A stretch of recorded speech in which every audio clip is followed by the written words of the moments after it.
أعوذ بالله من الشيطان الرجيم بسم الله الرحمن الرحيم الحمد لله رب العالمين আসসালামু আলাইকুম রহমতুল্লাহ। প্রিয়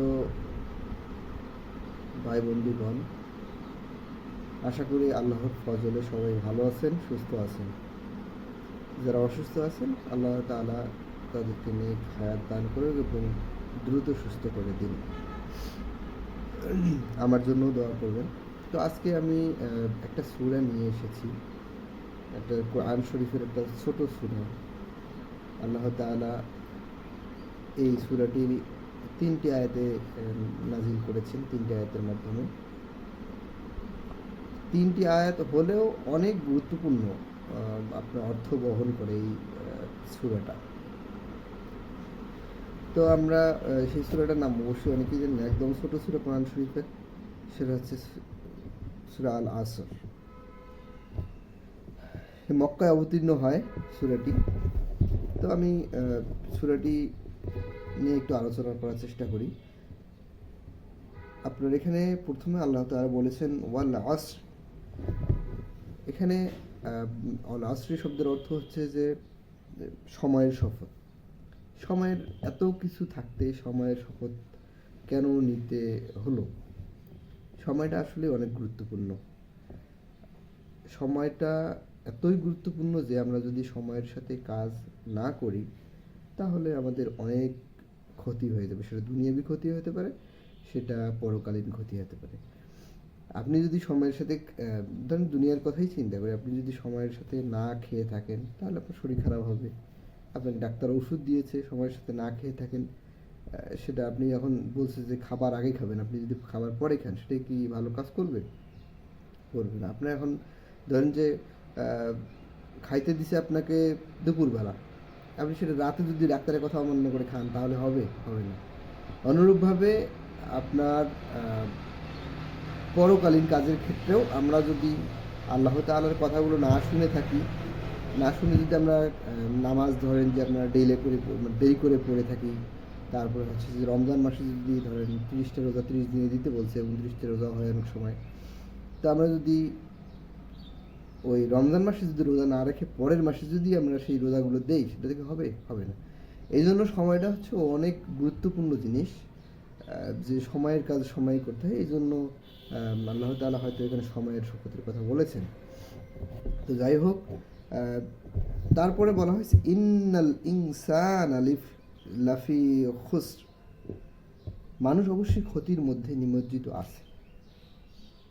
এখনকার কথা যদি চিন্তা করি আমরা, নিমজ্জিত আছে যেহেতু বলা হয়েছে, তার মানে এটা ধরেন যে এক প্রকার বর্তমান সময়ের কথাই বলি।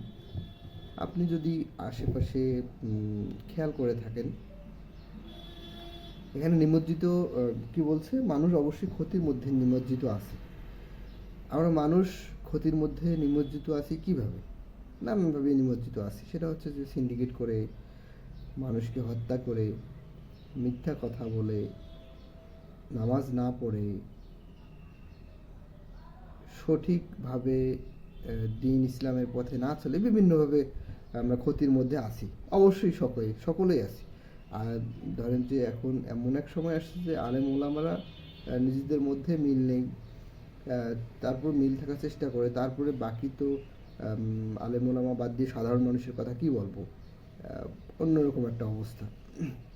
তো এখানে সেটার কথাই চিন্তা করলে মানে আল্লাহ তাআলা যে কথা বলেছেন যে মানুষ অবশ্যই ক্ষতির মধ্যে নিমজ্জিত আছে, তার মানে আসলেই মানুষ ক্ষতির মধ্যে নিমজ্জিত আছে। আর যারা সঠিকভাবে চলার চেষ্টা করে তারা অবশ্যই ভালো পথেই আছে, আলহামদুলিল্লাহ। তারপরে বলছি ইল্লাল্লাযীনা আমানু ওয়া আমিলুস সালিহাতি ওয়া তাওয়াসাউ বিল হাক্কি ওয়া তাওয়াসাউ বিস সবর। এখানে বলছে সে লোকগুলো বাদে যারা আল্লাহ তাআলার উপর ঈমান এনেছে, নেক কাজ করেছে, একে অপরকে নেক কাজের তাগিদ দিয়েছে এবং এই পথে একে অপরকে ধৈর্য ধারণ করার তৌফিক মানে উপদেশ দিয়েছে। তো উপরের দুইটার প্রথম কথাটা হচ্ছে সময়ের শপথ, এটা অনেক গুরুত্বপূর্ণ। মানুষ অবশ্যই ক্ষতির মধ্যে নিমজ্জিত আছে, এটা অবশ্যই। কোন লোকগুলো বাদ দিয়ে? তাই না? এটা একটা গুরুত্বপূর্ণ কথা। কোন লোকগুলো বাদ দিয়ে আসলে ক্ষতির মধ্যে নিমজ্জিত আছে? সে লোকগুলো হচ্ছে যারা আল্লাহ তাআলার উপর ঈমান এনেছে, সেই লোকগুলো বাদে, নেক কাজ যারা করেছে তারা বাদে, একে অপরকে নেক কাজের তাগিদ দিয়েছে। ধরেন যে আপনি একটা নেক কাজ করেন, ওই নেক কাজের তাগিদ আমাকে দিতে দিচ্ছেন যে তুমি এই নেক কাজটা করো, তাহলে ভালো হবে। এই লোকগুলো বাদে, এবং একে অপরকে ধৈর্য ধারণ করার উপদেশ যারা দেয় তারা বাদে। তো এই 4 ধরনের লোক বাদ দিয়ে আপনার ধরেন যে বাকি যারাই আছে তারা ক্ষতির মধ্যে নিমজ্জিত আছে। তো এখন কথা হচ্ছে যে আল্লাহ তাআলা যে কথাগুলো বলল, এই নেক কাজ করেছে যারা আল্লাহ তাআলার উপর ঈমান এনেছে, ঈমানের উপর তো অনেক বড় বড় আলেমদের অনেক বিস্তারিত আলোচনা অবশ্যই দেওয়া আছে। আপনারা সার্চ দিলেই পেয়ে যাবেন। আপনারা অবশ্যই এটা দেখে নেবেন যে ঈমান বলতে কী বোঝা হয়েছে। অন্ধভাবেই আল্লাহ তাআলার সকল যে বিষয়গুলো আছে সেটাকে বিশ্বাস করা এক প্রকার, ধরেন যে ঈমান। আরও ঈমানের অনেক বিস্তারিত আলোচনা আছে। মোট কথা হচ্ছে যে আল্লাহ তাআলার সকল যে বিষয়গুলো আছে এগুলো অ্যানালাইসিস করেছেন আলেমরা। এগুলোর উপর তারপর কোরআন শরীফে আছে, রাসূল সাল্লাল্লাহু আলাইহি সাল্লামের হাদিসে আছে। তো সব উল্লেখিত বিষয়গুলোর উপর নির্দ্বিধায় বিশ্বাস স্থাপন করা একটা হচ্ছে ঈমান। আরও যে বিস্তারিত আলোচনা অনেকগুলো আছে, ওইদিকে যাচ্ছি না কারণ ওগুলো অনেক বিস্তারিত। তারপর হচ্ছে যে নেক কাজ করেছে। নেক কাজ বলতে আমরা কী বুঝি? নেক কাজ বলতে আমরা অনেক কিছুই বুঝে থাকি। সেটা হচ্ছে ধরেন যে আপনি বা আমি একজনকে গালি দিচ্ছি অকারণে, আপনি আমাকে বললেন যে না, এটা গালি দেওয়া যাবে না, ঠিক হবে না, ভুল কাজ এটা থেকে আমাকে একটু বিরত রাখলেন। এটা এক প্রকার নেক কাজ। তারপরে আপনি ধরেন যে আপনার বাড়িতে 3 দিনের খাবার আছে, পর্যাপ্ত খাবার আছে বা নাই, যেটাই হোক না কেন, যতটুকু খাবার আছে, আপনি শুনলেন একজনের কষ্টের কথা, আপনি তাকে একটু ওর মধ্য থেকে একটু খাবার দিলেন। এটা এক প্রকার নেক কাজ। একজন মানুষ ধরেন যে কি করবে, ধরেন যে টাকা পয়সা আছে তার, সে কি করবে না করবে এটা মানে দ্বিধাদ্বন্দ্বে আছে। তো এটা এক প্রকার নেক কাজ। দ্বিধাদ্বন্দ্বে আছে, তাকে আপনি ভালো একটা পরামর্শ দিলেন যে আপনি এটা করেন, এটা করলে ভালো হবে, যে আপনি এই ব্যবসাটা করেন বা এইভাবে চাকরির প্রিপারেশনটা নেন, প্রস্তুতিটা নেন, তারপরে এই পথে আগেলে আপনার একটা সুন্দর একটা ইনকাম সোর্সের ব্যবস্থা হবে। এটা হচ্ছে এক প্রকার নেক কাজ।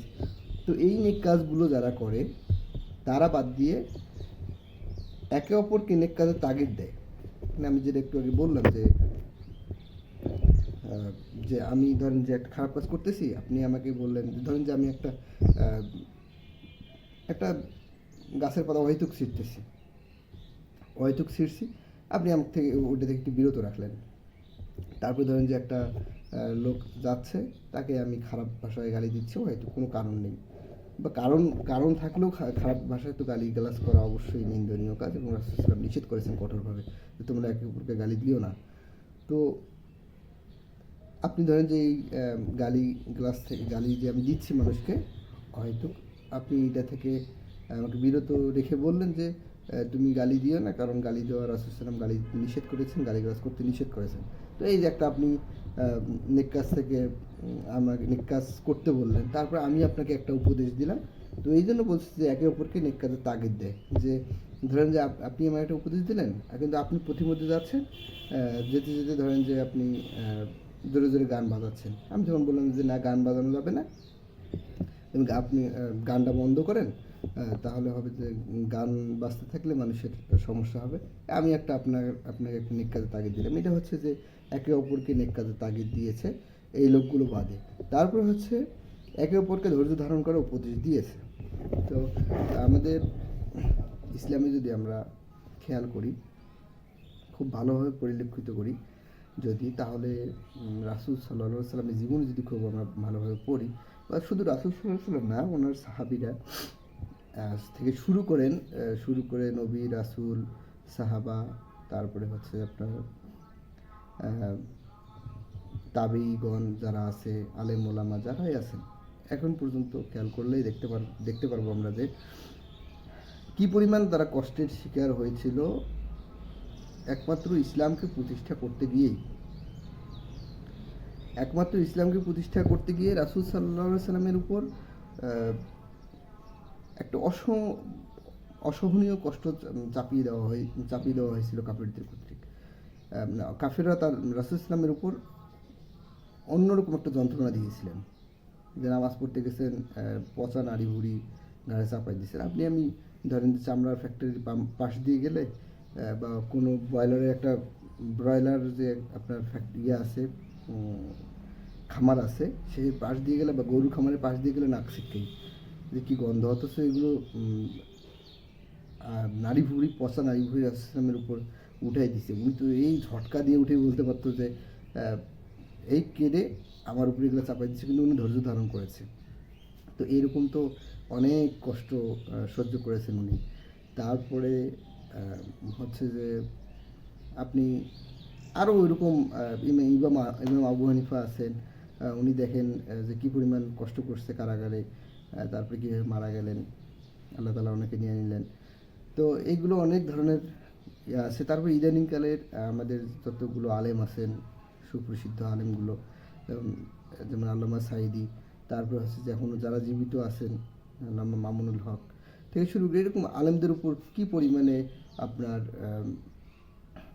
মানুষ অত্যাচার করেছে, সরকাররা অত্যাচার করেছে বা আশেপাশের মানুষগুলো অত্যাচার করেছে।